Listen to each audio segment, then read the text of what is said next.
His mouth was on hers before she could scream. One hand covered her lips while the other pulled her against his chest in the hospital corridor. She could taste whiskey and danger on his breath. "Quiet," he whispered against her mouth. "They're looking for you." She didn't know who they were. Didn't know why this Korean stranger was kissing her like his life depended on it. Didn't know that 6 hours ago she'd accidentally fed his baby and triggered an ancient ritual that bound them together forever. But here's what she didn't see coming. The kiss was just the beginning. Because what happened next? It would change everything. And before you find out what that is, hit that subscribe button right now. Smash the like button. And turn on those notifications. Because this story has more twists than you can imagine. And trust me, you don't want to miss a single second. Now let me take you back to where it all started, 6 hours earlier. The baby in Nneka's arms wouldn't stop screaming. Her breasts felt like they were on fire, swollen with milk that needed to be released. And the harsh lights of Chicago Memorial's maternity ward made her head pound like drums at a Lagos festival. She'd given birth 39 hours ago to her son Tobias, and her body felt like it had been torn apart and badly stitched back together. The night nurse appeared at her door, holding another screaming infant wrapped in a yellow blanket. "Please," the nurse begged in a thick Filipino accent. "His mother is in surgery complications and he won't take the bottle. Just this once? Please?" Nneka didn't hesitate. Her maternal instincts took over. She lifted her hospital gown and guided the desperate little mouth to her breast. The baby latched immediately like he'd been waiting for her his whole life. Blessed silence filled the room. She leaned back against the pillows, closing her burning eyes. Her own son Tobias was supposedly sleeping in the bassinet beside her bed. At least she thought he was. The exhaustion made everything feel like she was moving underwater. The baby at her breast had the softest black hair she'd ever touched.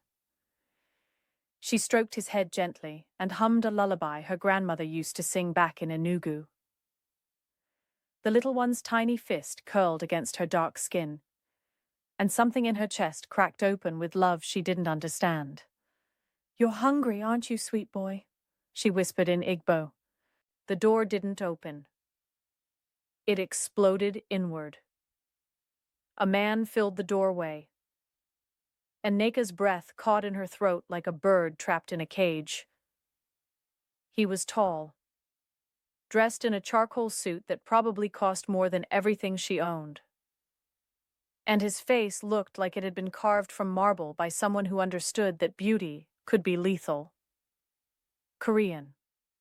Definitely Korean. His dark eyes swept the room with the precision of a sniper looking for a target.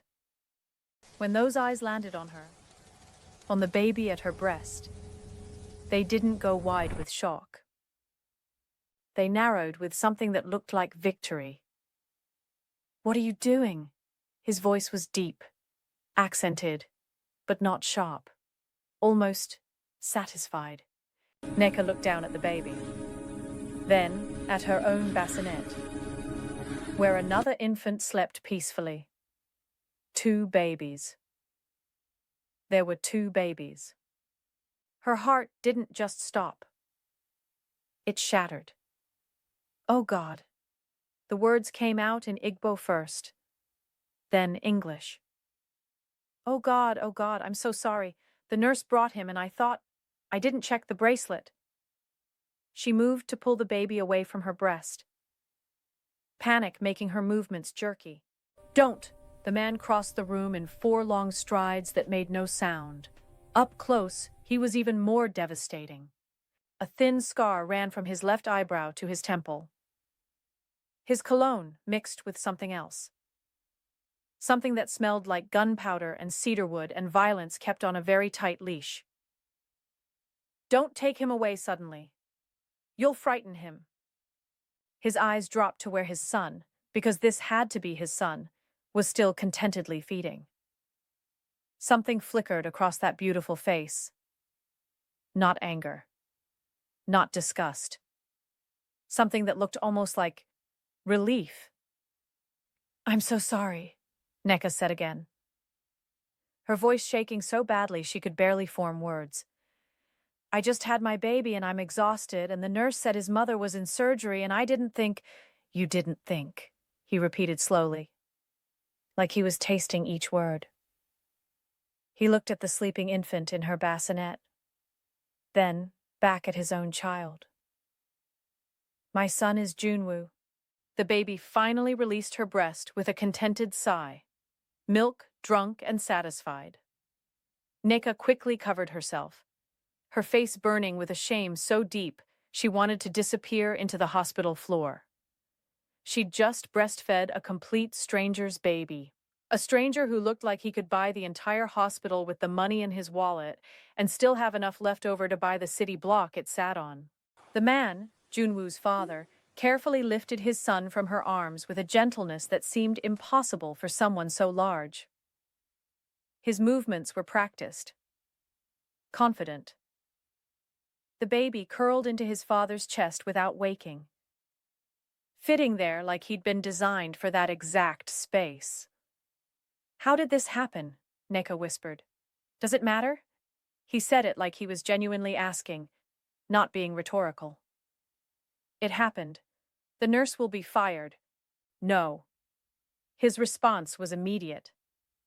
"She won't," Nneka blinked. "But because you're going to tell me it was your idea." He shifted Junwoo to his other shoulder with one hand while pulling out a phone with the other. "You're going to tell them you offered to help because you heard a baby crying and you have milk to spare. You're going to make sure she keeps her job. Why would you want me to lie? Because what just happened?" He stepped closer, and she caught that scent again, cedar and gunpowder and something darker. It wasn't a mistake. Her mouth went dry. It was an accident. In my country, there's an old belief that most Koreans don't know about anymore. But my family, we're traditional. Old blood. His eyes locked on hers with an intensity that made her want to look away, but couldn't. When a woman feeds a child from her body, she creates a bond with that child. A blood bond.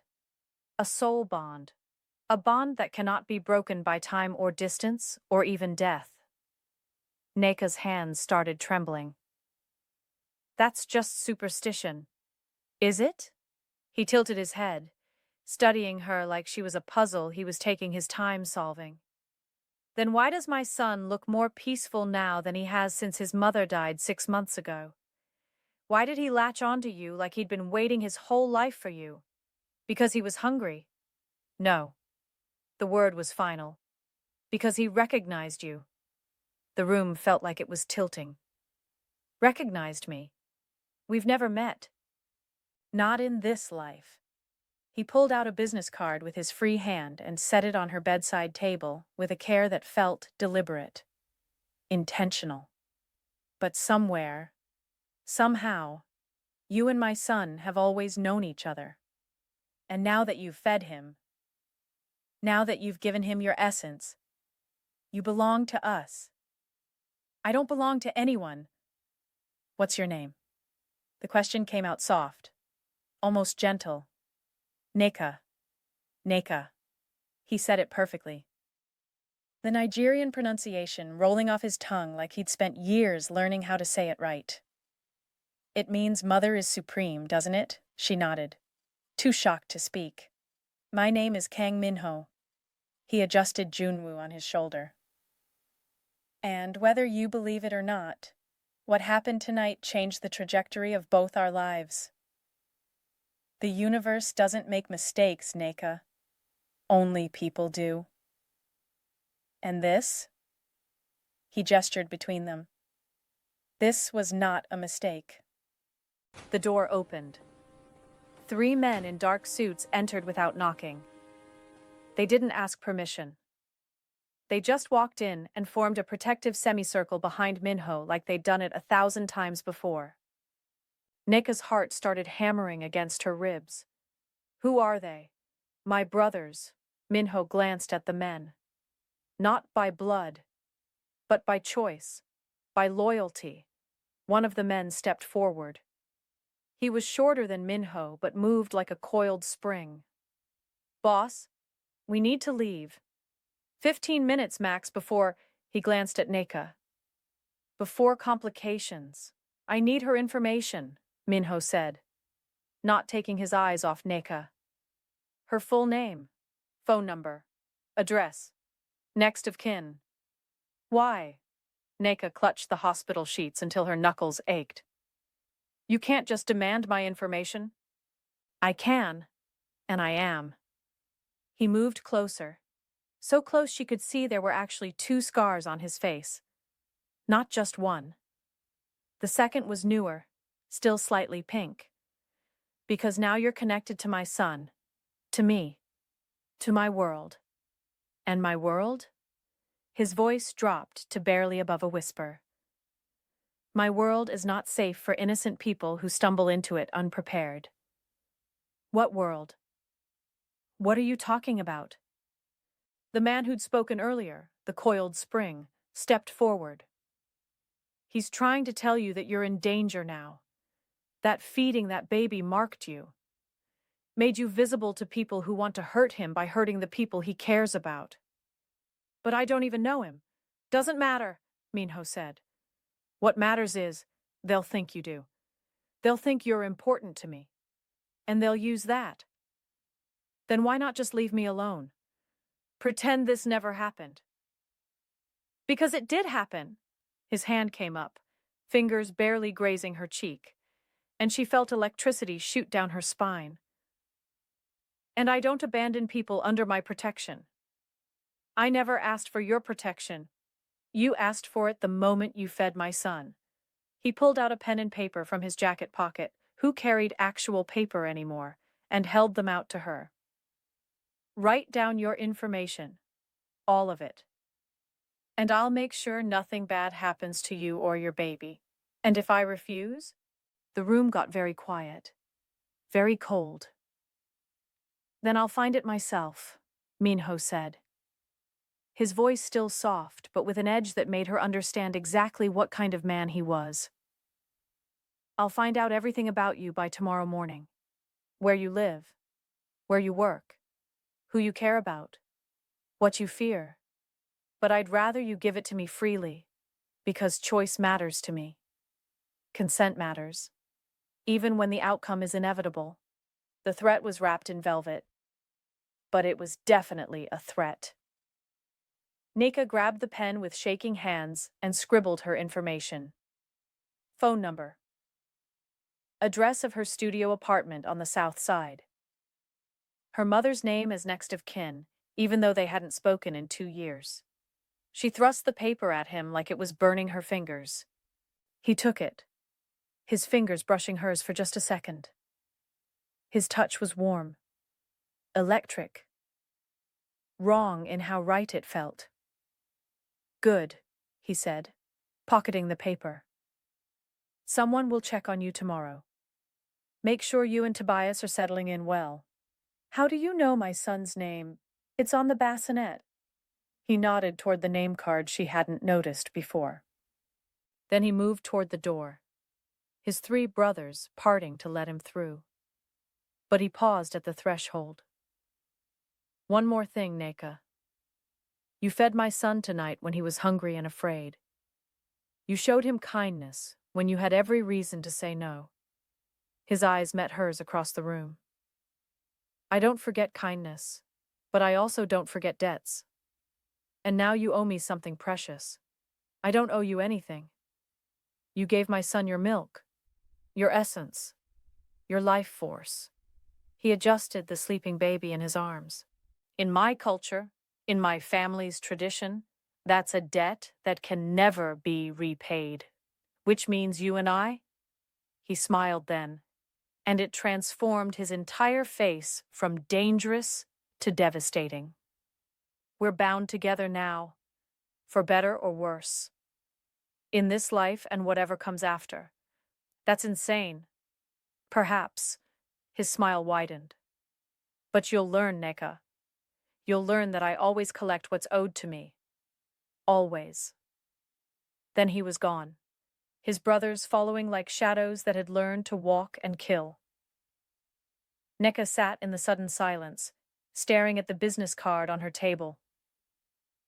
Kang Minho, CEO, with a phone number and an address in Lake Forest, one of Chicago's wealthiest suburbs. The card meant nothing to her.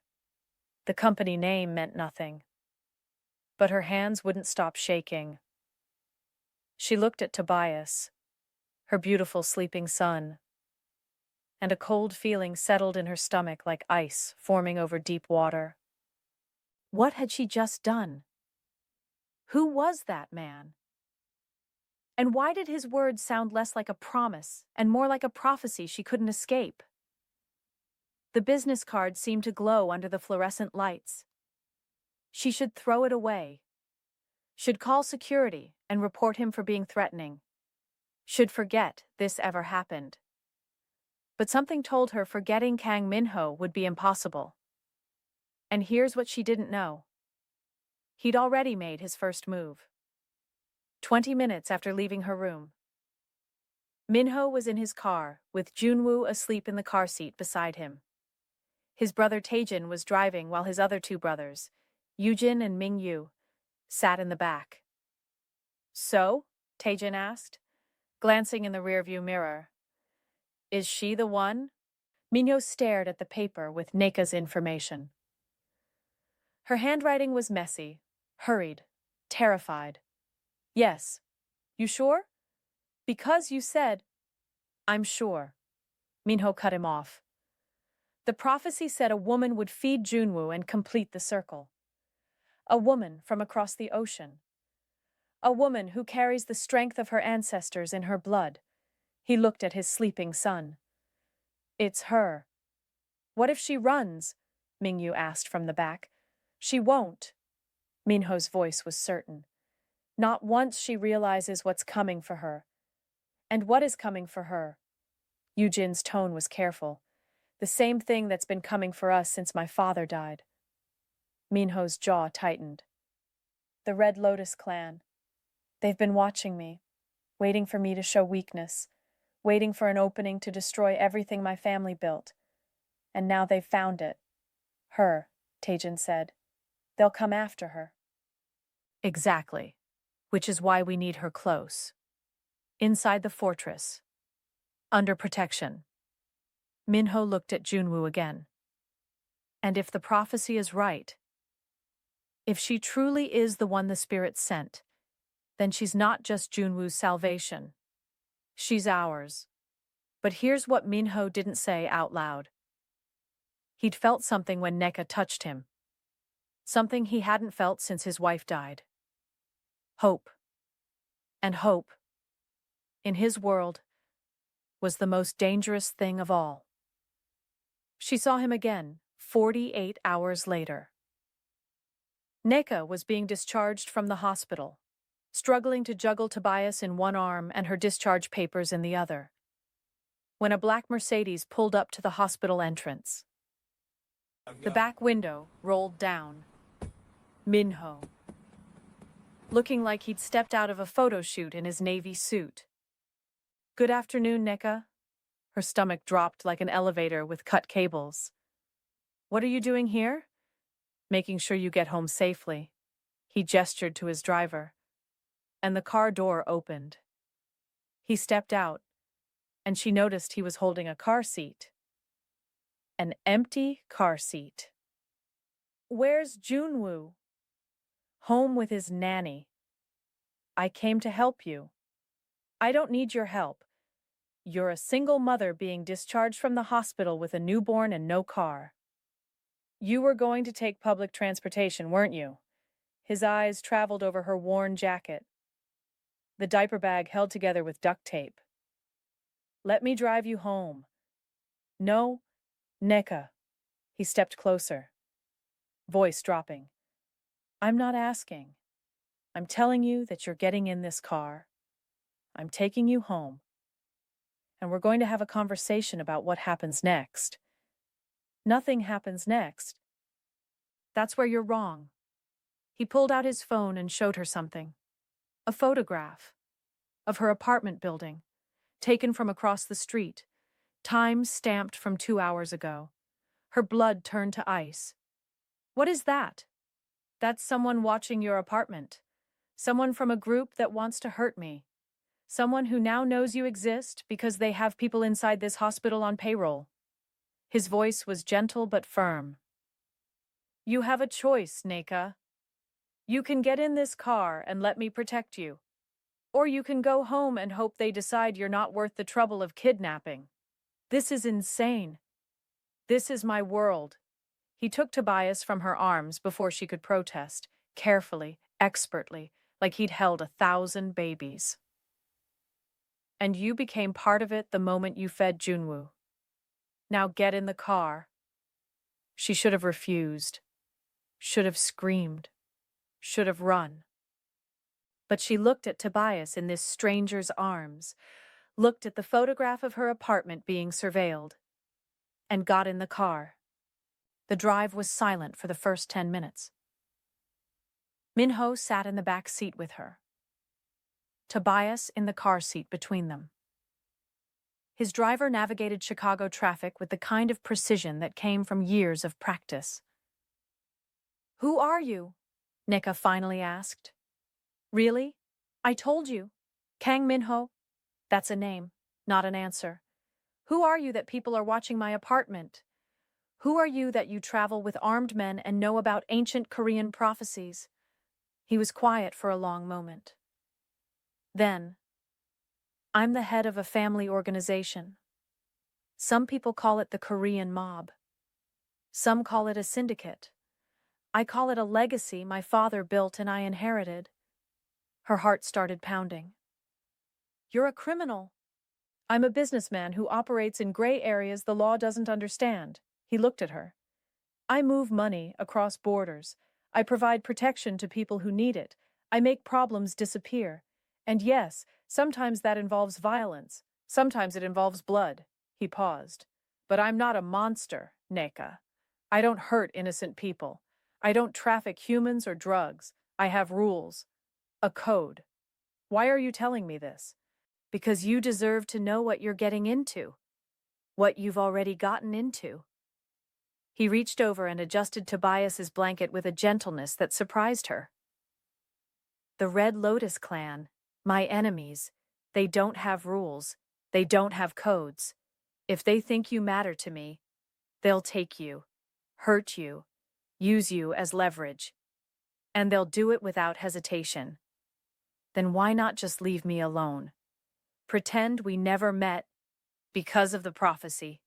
Because you fed my son and I felt the bond form. Because... He stopped himself, jaw tightening.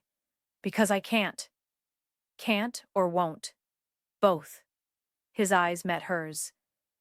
And because, if I'm being honest, which I'm trying to be, I haven't been able to stop thinking about you since I walked into that hospital room. The confession hung in the air between them.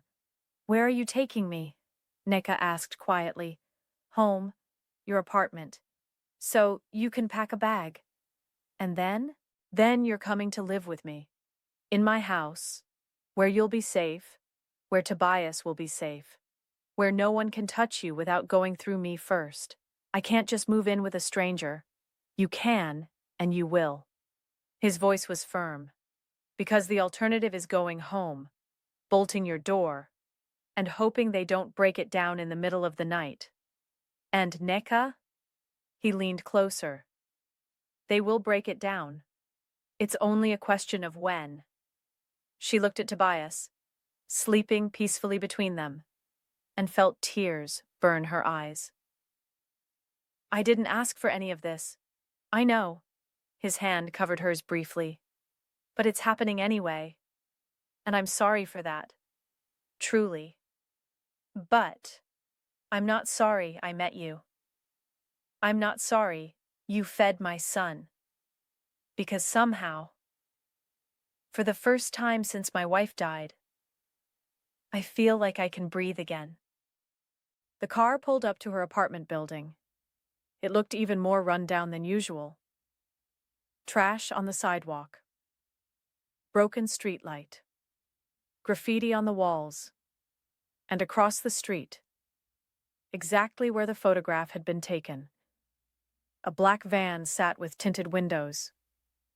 "Do you see it?" Minho asked. She nodded. Mouth dry. "That's them. Watching. Waiting." He opened his car door. "We're going to walk inside together. You're going to pack as much as you can fit in one suitcase. And we're going to walk back out. They won't move while I'm here. But the moment you're alone..." He didn't finish the sentence.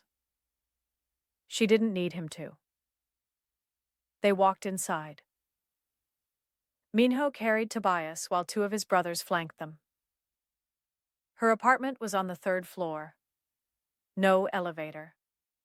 Narrow stairs that smelled like old cooking oil and broken dreams. Inside, her studio apartment looked even smaller with Minho in it.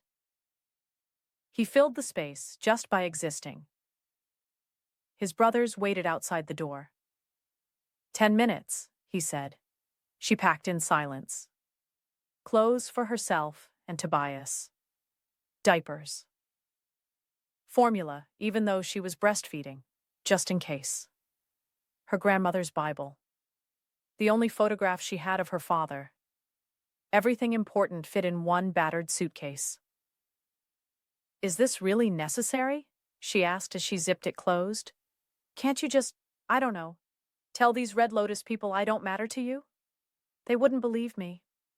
He sat on her only chair, still holding Tobias, looking strangely at home in her poverty. "Because you do matter to me. We barely know each other." "Doesn't matter. The bond formed the moment you fed Junwoo. I felt it. You felt it even if you don't want to admit it." He stood. "And I protect what's mine, Nneka. That's not a choice. That's who I am. I'm not yours. Keep saying that." His smile was sharp. "But we both know you're lying."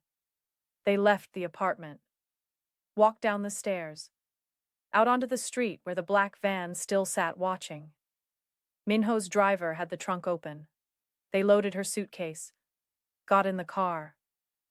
As they pulled away, Nneka looked back at her apartment building one last time. She didn't know it yet, but she'd never return. Because what was waiting for her at Minho's mansion would change everything she thought she knew about him, about herself, and about the prophecy that had been waiting 300 years to be fulfilled. And here's the twist that no one saw coming. The prophecy wasn't about saving Minho's family. It was about destroying it. And Nneka was the weapon. The mansion in Lake Forest looked like a fortress disguised as a palace. Nneka pressed her face against the car window as they drove through iron gates that looked like they could withstand a tank. The house itself was stunning, modern architecture mixed with traditional Korean elements. White stone. Curved roof lines. Gardens that looked like they'd been transplanted from Seoul. "This is where you live," she whispered. "This is where we live now." Minho's voice was soft. "The east wing is yours. Private bedroom, private bathroom, a nursery for Tobias, everything you need." Inside was even more overwhelming. She counted 3 chandeliers in the first hallway alone. Artwork that probably cost more than she'd make in her entire life. Marble floors so polished she could see her reflection. A woman appeared, older, Korean, wearing a neat black dress. She bowed to Minho and spoke rapid Korean. He answered in the same language, then switched to English. "This is Mrs. Bayek. She runs the household. Whatever you need, ask her." Mrs. Bayek smiled at Nneka. "Welcome. Your rooms are ready." The east wing was like a luxury apartment. The bedroom had a bed big enough for 5 people. The bathroom had a tub that could fit 3. And the nursery? Nneka wanted to cry. Someone had set it up perfectly. A crib with soft bedding. A changing table stocked with diapers and wipes and everything else. A rocking chair positioned by windows that overlooked the gardens. Stuffed animals. Books. A mobile that played gentle Korean music. "You did all this today?" she asked Minho, who'd followed her in. "I had it done 2 days ago. Right after I left the hospital." She turned to stare at him. "2 days ago? You were that sure I'd agree to come?" "I was that sure you had no choice." His expression was unreadable. "But I hoped you'd come willingly. Is there a difference?" "To me?" "Yes." He stepped closer. "I'm not a good man, Nneka. I've killed people. I've ordered deaths. I've built everything I have on fear and violence. But I've never forced a woman into anything. And I won't start with you. Then what is this?" "Protection. Safety. A chance for you to understand what's happening before you're thrown into the deep end." He reached out, fingers barely touching her shoulder. "And maybe, if we're both lucky, something more." "Something more?" "I felt it in the hospital. The bond. It wasn't just spiritual or traditional. It was real." His eyes held hers. "You felt it too." She wanted to deny it. But she couldn't. Because she had felt something. Something that made no sense, but felt more real than anything she'd experienced in her 28 years. "I need to feed Tobias," she said, breaking eye contact. "Of course. I'll leave you to settle in. Mrs. Beck will bring dinner in an hour. Korean food and Nigerian, just in case you prefer. How do you have Nigerian food?" His smile was soft. "I made some calls. Found a restaurant on the south side run by an Igbo family. Ordered enough jollof rice and egusi soup to feed an army." He moved toward the door. "Welcome home, Nneka." After he left, she sat in the rocking chair and fed Tobias, trying to process everything. This was insane. She was living in a mansion with a Korean mob boss who believed an ancient prophecy said she was meant to save his family. 2 days ago, she'd been a struggling single mother nursing student. Now she was, what? His prisoner? His guest? A soft knock interrupted her thoughts. "Come in," she called. A young woman entered, maybe 19 or 20. Korean, sure, with kind eyes. "Hi, I'm Hana, Junwoo's nanny. Mr. Kang asked me to introduce myself." "Oh, hi. I just wanted to say..." Hana glanced at the door, then lowered her voice. "Whatever he told you, he's not lying. The Red Lotus clan is real. The danger is real. My brother was killed by them 3 years ago because he worked for Mr. Kang. They don't play games." Nneka's stomach dropped. "I'm sorry, don't be. My brother knew what he was getting into." "But you?" Hana's expression was sympathetic. "You didn't sign up for this. So just be careful. Trust Mr. Kang, but don't trust anyone else. Not yet. Not until you know who's loyal and who's not." "Is there someone here who's not loyal?" Hana hesitated. "I don't know, but Mr. Kang's wife died under mysterious circumstances, and he's never found out who betrayed her location to the Russians. So yes, someone in this house might not be what they seem."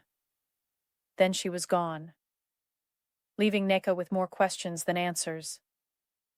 That night, after Tobias was asleep, Mrs. Beck brought dinner. True to his word, Minho had ordered both Korean and Nigerian food. The jollof rice was perfect. The egusi soup tasted like home. She ate alone in her room, trying not to think about the fact that she'd literally moved into a stranger's house. A dangerous stranger who commanded armed men and talked about prophecies like they were real. A knock. Not soft this time. Firm. Come in. Minho entered with his own plate of food. Mind if I join you? Yes, she wanted to say. But instead, it's your house. It's our house now. He sat across from her at the small table. How's the food? Good. Really good. She paused. Thank you for going through the trouble. It wasn't trouble. I wanted you to feel at home. They ate in silence for a few minutes. Then Nneka asked, Your nanny said your wife died. I'm sorry. His fork stopped halfway to his mouth. Hana told you that? She warned me to be careful. Said someone in the house might have betrayed your wife. Did she now? His voice was flat. What else did she say? That the danger is real. That I should trust you but no one else. Smart girl. He set down his fork. My wife's name was Sujin. She died 7 months ago. Car accident? Or at least that's what the police report said. But I know better.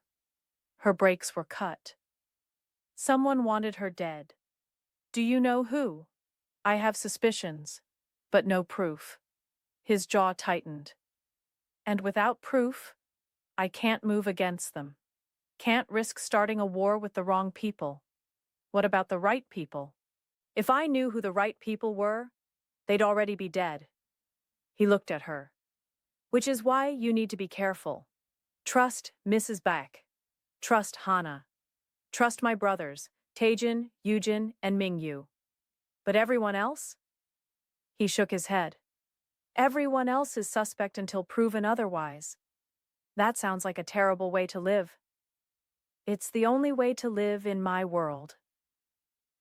The moment you trust the wrong person, you end up like Sujin. Dead on the side of the road with your car wrapped around a tree. The bitterness in his voice made her heart ache. You loved her. I did. Not the passionate, all-consuming love that songs are written about. But I cared deeply for her. She was my wife, the mother of my son. And someone took her from me. He met her eyes. I won't let that happen again. Is that what I am? A replacement? No. The word came out fierce. You're not a replacement for anything. I don't know what you are yet, but replacement isn't the word. Then what is? He was quiet for a long moment.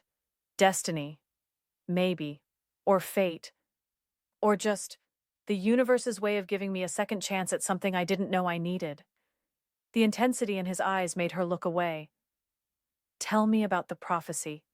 The real story. So he did. He told her about his great-great-grandfather who'd been a scholar in Seoul 300 years ago. About a vision the old man had on his deathbed. About a woman from across the ocean who would feed a child of the Kang bloodline and complete a circle that had been broken for generations. The prophecy said she'd bring either salvation or destruction, Minho explained. Depending on which path she chose. She'd be tested, tempted, and in the end, she'd either heal the family or end it forever. That's a lot of pressure to put on one person. I know, which is why I'm not putting pressure on you. I'm just keeping you safe until we figure out which path we're on. And if I bring destruction, his smile was sad.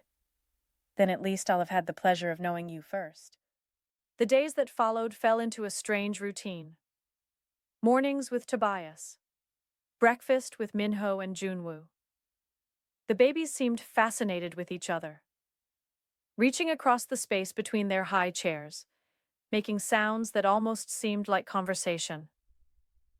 Minho was surprisingly present for someone running a criminal empire. He changed diapers, sang Korean lullabies in a voice that made her shiver, played with Junwoo like they were the only two people in the world. You're a good father, she said one afternoon. He glanced up from stacking blocks for Junwoo to knock down. I try. Sujin deserved better than me. But at least I can give Junwoo everything I have. Tell me about her. Really tell me. He was quiet for so long she thought he wouldn't answer. Then, she was beautiful. Sad most of the time, but beautiful. We got married because our families arranged it. Old tradition. I was 24. She was 22. We weren't in love, but we were friends, companions. When she got pregnant, I was terrified. Terrified I'd be a terrible father. Terrified I'd fail her. And then she died. And I realized I had failed her. Just not in the way I expected. You didn't fail her. I did. I didn't protect her. I let someone get close enough to hurt her. To kill her. His hands clenched. I won't make that mistake again. Nneka wanted to comfort him, but didn't know how. So instead, she shared her own story. She told him about Tobias's father, a law student who'd promised her everything and then disappeared the moment she told him she was pregnant. About dropping out of nursing school. About working 3 jobs while pregnant. About her mother disowning her for having a baby out of wedlock. Family is supposed to support you, Nneka said, voice breaking. But mine, they said I was a disgrace, that I'd shamed them. And then they cut me off completely. Their loss. Minho's voice was firm. You're incredible. Surviving everything you've survived. Raising Tobias alone. Still finding it in your heart to feed a stranger's baby. He shook his head. You're stronger than anyone I've ever met. The praise made her throat tight. I don't feel strong. I feel terrified most of the time. Courage isn't the absence of fear. It's moving forward despite it. He moved closer. And you, Nneka, are one of the bravest people I know. That night, something shifted between them. It started innocently. Late-night conversation in the library. Both babies asleep upstairs. The house quiet around them. These moments had become routine, 2 people getting to know each other in the spaces between danger. Tell me about Nigeria, he said. About home. So she did. Lagos. The noise and chaos and beauty. Her grandmother's compound in Enugu. The smell of akara frying. The sound of high-life music. The feeling of red dust between her toes. She taught him Igbo phrases. He taught her Korean. They laughed when they mispronounced things. Say it again, he urged when she tried to say sarange, I love you in Korean. Sarah, no, sarong, sarange. He said it slowly, his mouth forming each syllable. Sarange, she repeated, and this time got it right. Good. His voice dropped. Now you know how to tell someone you love them in Korean. The air between them suddenly felt charged. Electric. I should go to bed, Nneka said, standing up too quickly. Wait. He stood too. Nneka, He stopped, jaw working like he was trying to find words. I haven't been able to stop thinking about you. Since that first night. Since you fed Junwoo and looked at him with such tenderness, even though he was a stranger's child.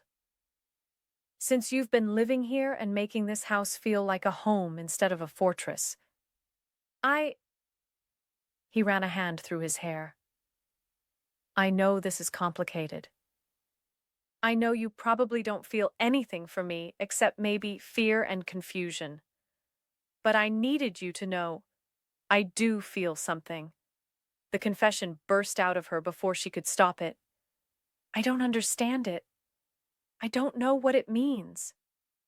But yes, I feel something. He stepped closer. What do you feel?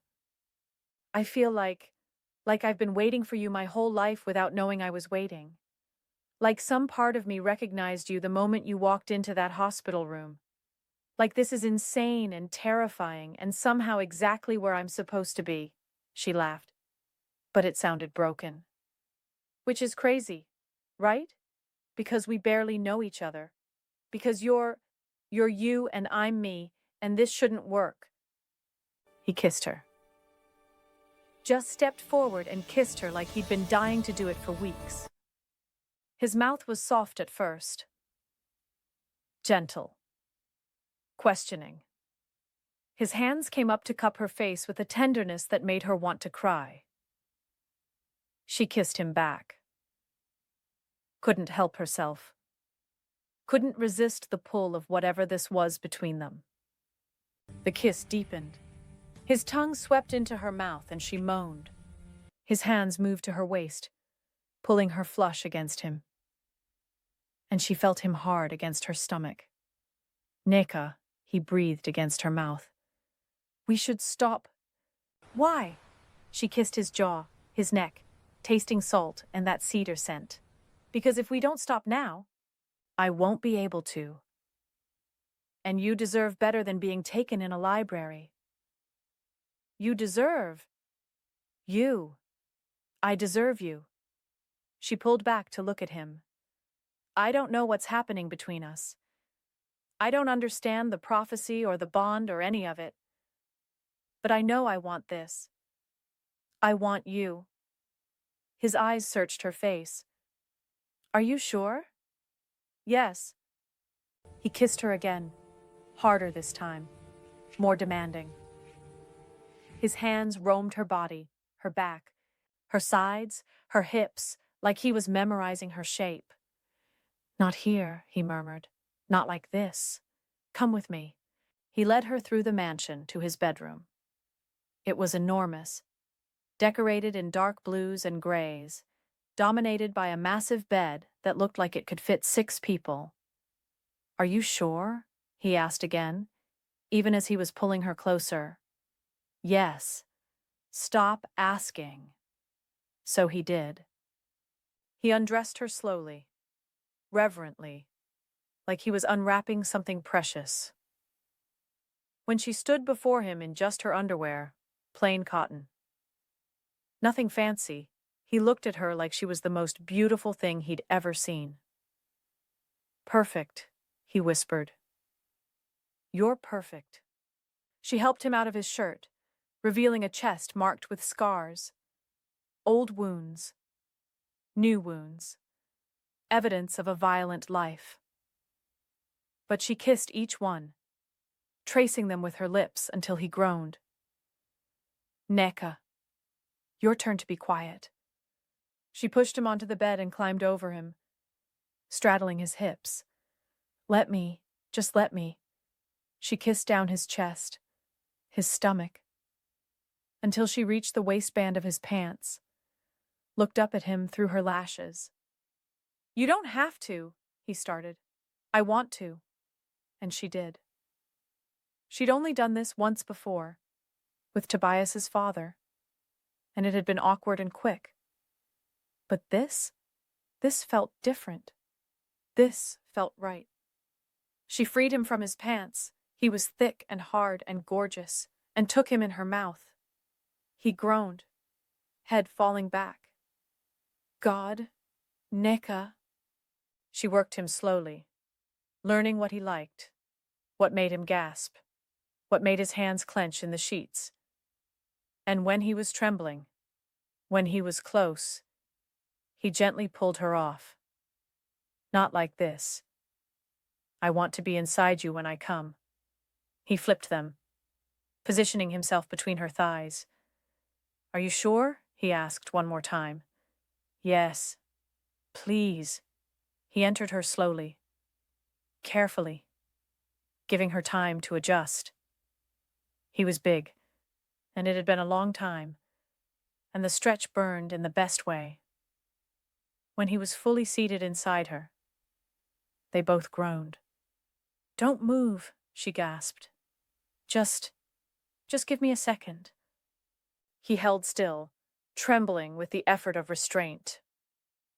Take all the time you need, she breathed through it, adjusting, and then tentatively rocked her hips. Pleasure shot through her. Oh, she breathed. Good? His voice was strained. So good. Move. Please move. He did. Slow at first, then faster as she urged him on. He hit a spot inside her that made her see stars, and she cried out.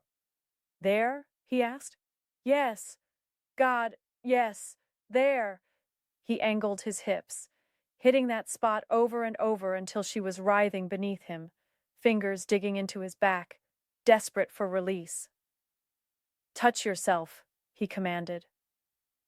I want to feel you come around me. She obeyed, her hand slipping between their bodies to find her clit. The combination of him inside her and her own touch pushed her higher. Higher. She came with a cry, her body clenching around him, pleasure exploding through every nerve. He followed seconds later, groaning her name as he emptied himself inside her. They lay tangled together afterward, both breathing hard. His hand traced patterns on her back. Her face was pressed against his chest, listening to his heartbeat. I love you, he said quietly. I know it's too soon. I know you probably think I'm crazy. But I love you, Nneka, and I needed you to know.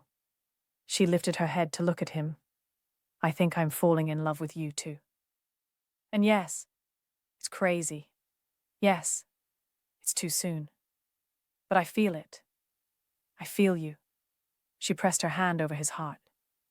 Right here. He kissed her forehead. Stay with me tonight. In my bed. Let me hold you. Okay. They slept tangled together, and for the first time since Sujin died, Minho slept without nightmares. But here's what neither of them knew. Someone had been watching through a hidden camera installed in the library. Someone who now had proof of their relationship. Someone who was about to use that proof to destroy everything. Because the prophecy was about to be fulfilled. And blood was about to spill. The next morning, Nneka woke to an empty bed. Minho's side was still warm, so he couldn't have been gone long. She stretched, feeling pleasantly sore, and smiled at the memory of last night.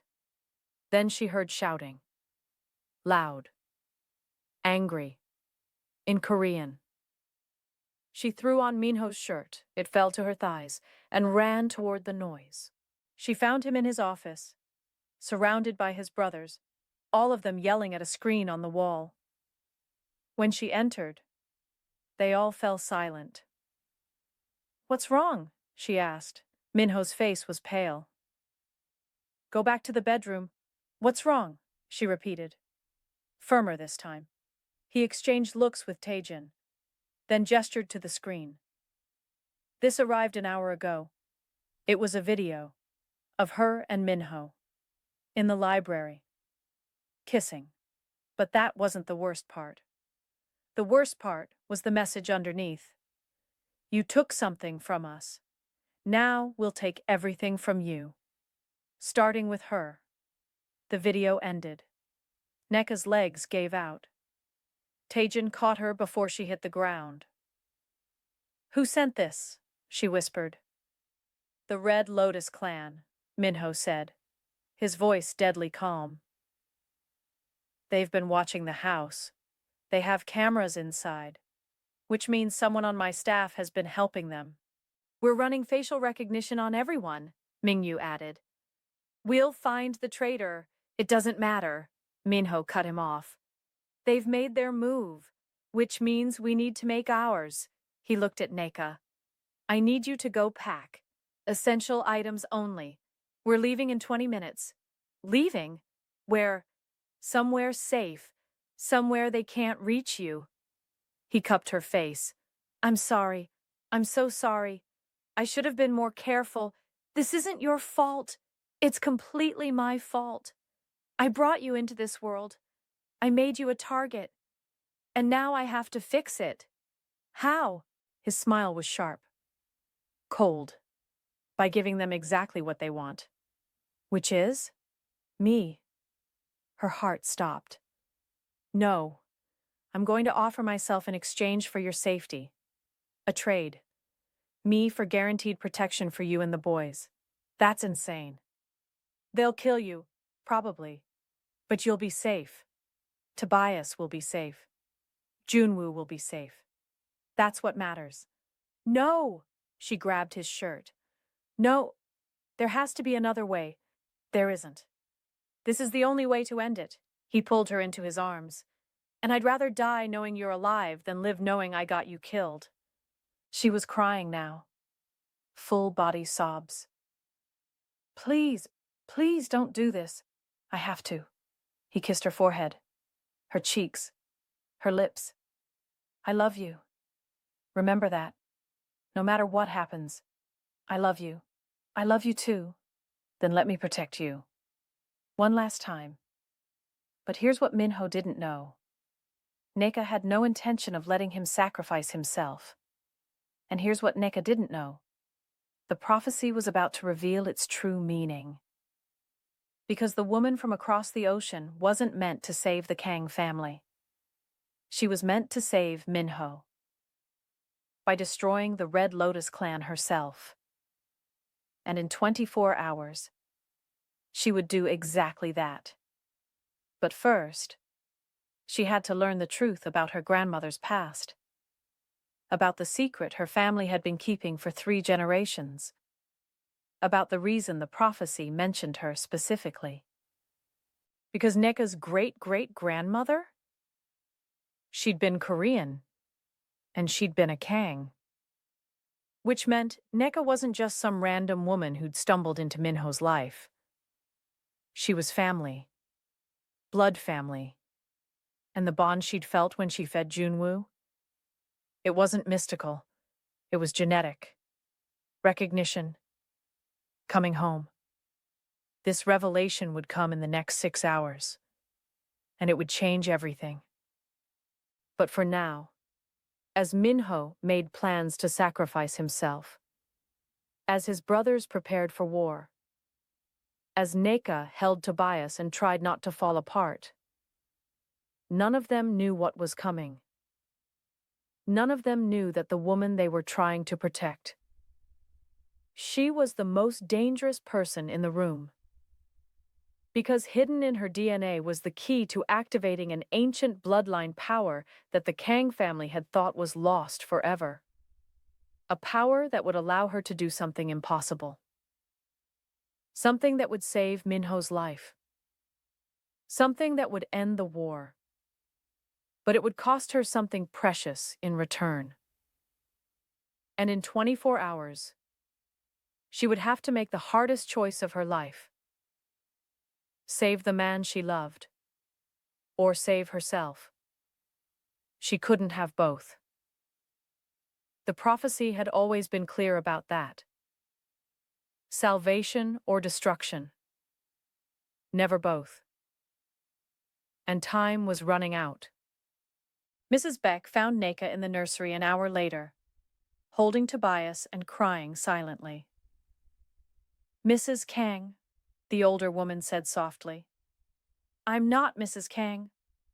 You are in every way that matters. She sat beside Nneka. I need to tell you something. Something Mr. Minho doesn't know. Something no one knows except me. Nneka looked up. What? Your grandmother. What was her name? Adaisy. Adaisy Okonkwo. Why? Mrs. Beck pulled out her phone and showed Nneka a photograph. An old one. Black and white. From maybe 70 years ago.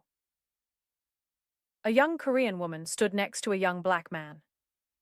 Both were smiling. Both were clearly in love. This is Kang Minji, Mrs. Beck said. Mr. Minho's great-aunt. She disappeared in 1952. The family assumed she died during the war. But she didn't die. She ran away. With a Nigerian student she'd fallen in love with. They moved to Nigeria together, changed their names, started a new life. And they had a daughter. Nneka's heart started pounding. Adai's, her birth name was Kang Adai's, half Korean, half Nigerian. She married a Nigerian man and took his name, Okonkwo, and she had a daughter, who had a daughter, who had you. The room started spinning. I'm related to Minho? Distantly. Very distantly. Fourth cousins. Maybe. The bloodline is so diluted it barely matters genetically. But spiritually, according to the old traditions, it matters a great deal. Mrs. Beck leaned forward. The prophecy said a woman from across the ocean would return to complete the circle. That's you, Nneka. Kang Minji broke the circle when she left. You're completing it by coming back. Does Minho know? No. And you can't tell him. Not yet. Because there's more. She took a deep breath. The women in your bloodline, the Kang women, they have a gift. A power. Most of them never activate it. But when they do, she looked at Nneka intensely. They can do things that seem impossible. What kind of things? The old texts say they can bend probability. Make the unlikely become likely. Make the impossible become possible. Not through magic, but through sheer force of will combined with bloodline power. She paused. Your great-great-grandmother used it once. To save her husband during the Korean War. To make bullets miss him when they should have hit. To make escape routes appear where there were none. To bring him home alive when everyone said he was dead. And you think I can do that? I think the prophecy sent you here for a reason, not just to be protected, but to be the one doing the protecting. How? How do I activate it? Mrs. Beck smiled sadly. Blood sacrifice. You have to be willing to give up something you love more than life itself. That's what activates the power. The willingness to sacrifice everything. Nneka looked at Tobias in her arms. I would never. Not your son. Never your child. Mrs. Beck stood. But there are other kinds of love. Other kinds of sacrifice. And when the time comes, you'll know what the universe is asking for. She left Nneka alone with this impossible information. For hours. Nneka sat there, processing, trying to understand. She was related to Minho. Distant, but related. Which explained the bond. The recognition. The feeling that she'd been waiting for him her whole life. And apparently, she had some kind of dormant power in her blood. A power that could save him. But only if she was willing to sacrifice something. What? What could the universe possibly want from her? The answer would come that night. At midnight. When the Red Lotus clan attacked the mansion with 50 armed men. And Nneka would have to make a choice. Activate the power and save everyone she loved. Or stay powerless and watch them die. The choice should have been easy. But it wasn't. Because activating the power meant giving up her voice. Permanently. She would never speak again. Never sing to Tobias. Never tell Minho she loved him. Never laugh. Never scream. Never make a sound. Silence for the rest of her life. That was the sacrifice. And she had 1 minute to decide. 59 seconds. 58. 57. The mansion was under siege. Gunfire everywhere. Minho was fighting beside his brothers. Junwoo and Tobias were in the safe room with Hana. Crying. Mrs. Bayek was beside Nneka, watching her with knowing eyes. It's time, the older woman said. What do you choose? 30 seconds. Nneka closed her eyes. Thought about Tobias growing up without a mother, Thought about Junwoo growing up without a father. Thought about Minho lying dead on the floor. Thought about never speaking again. 20 seconds. She opened her eyes. Tell me how to activate it, Mrs. Bayek smiled. Say the words, I give my voice for their lives. And mean it. Mean it with everything you are. 10 seconds. Nneka took a deep breath. Looked at the ceiling. At whatever gods or spirits or universe was listening. 5 seconds. I give my voice for their lives, she whispered. I give my voice for their lives. I give my voice for their lives. Light exploded from her chest. Pure, golden, impossible light. It spread through the mansion like a wave. And everywhere it touched, guns jammed. Bullets stopped midair. Men froze in place. The Red Lotus clan didn't stand a chance. Minho and his brothers moved through them like death itself, disarming them, tying them up, ending the threat. In 20 minutes, it was over. The mansion was saved. Everyone she loved was alive. But when Minho found Nneka in the hallway, glowing with residual golden light, and tried to ask if she was okay, she couldn't answer. She opened her mouth. Nothing came out. She'd given her voice, and she couldn't get it back. Minho's face crumpled with understanding. No. No, what did you do? She smiled sadly, touched his face, mouthed the words, I saved you. He pulled her into his arms and sobbed. You should have let me die. You should have... She pulled back, shook her head firmly, touched his chest, then hers, pointed to Junwoo, to Tobias. Her message was clear. You're alive. I'm alive. Our children are alive. That's what matters. And in that moment, Minho understood. She'd sacrificed her voice, but she'd gained everything else. 6 months passed. Nneka learned sign language. So did Minho, his brothers, Mrs. Bayek, Hana. Everyone important learned how to talk to her without words. She and Minho got married in a small ceremony in the garden. She couldn't say vows out loud, but she signed them.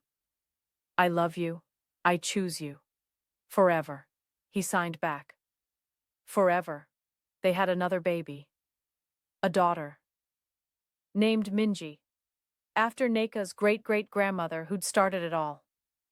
The Red Lotus clan was destroyed. The war was over. Peace had finally come. And Nneka? She learned that love didn't need words, that sometimes silence was its own kind of power, that she'd made the right choice. Because here's the truth. She could live without her voice, but she couldn't live without him. 2 years later, something miraculous happened.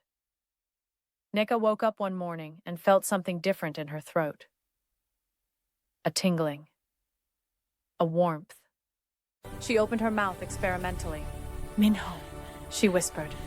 Her voice was back. Hoarse. Quiet. But back. She screamed his name. He came running, thinking something was wrong. Ira. And she laughed. Actually laughed. My voice, she said. Crying and laughing at the same time. My voice came back. He pulled her into his arms. How? Mrs. Bayek appeared in the doorway. The sacrifice was for 3 years. That's what the old texts say. 3 years of silence. But if you survive it, if you don't break, the gift returns. Stronger than before, Nneka couldn't stop crying. I can talk to my children. I can tell you I love you out loud.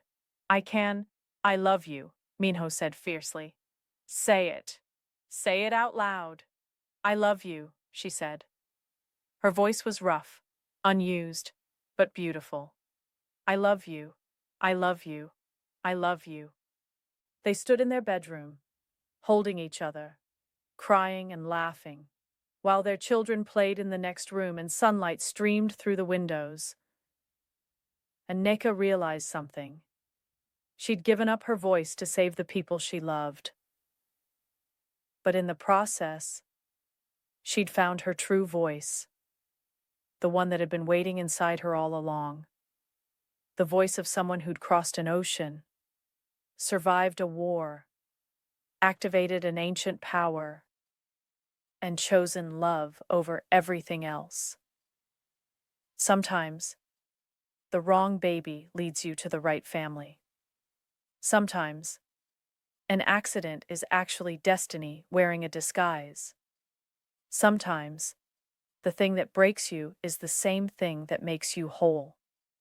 And sometimes, just sometimes, the prophecy that's been waiting 300 years to be fulfilled, it was always meant for you. Thank you for watching this story. If you felt every moment of Nneka and Minho's journey, if their love story touched your heart, hit that subscribe button right now. Smash the like button. Turn on those notifications. Because we have more stories waiting for you. Stories of love that crosses borders, of sacrifice that becomes strength, of prophecies that become reality. Drop a comment below and tell us, where are you watching from? What was your favorite moment? Should we tell more stories about unexpected powers and impossible love? Share this video with someone who believes in destiny. We post new stories every day. Because between Seoul's quiet nights and Africa's golden skies, untold stories are waiting. And we're here to tell them all. What story should we tell next? Comment below with your ideas. We'll see you in the next one, family. Until then, remember, sometimes the most powerful thing you can do is sacrifice everything for the people you love.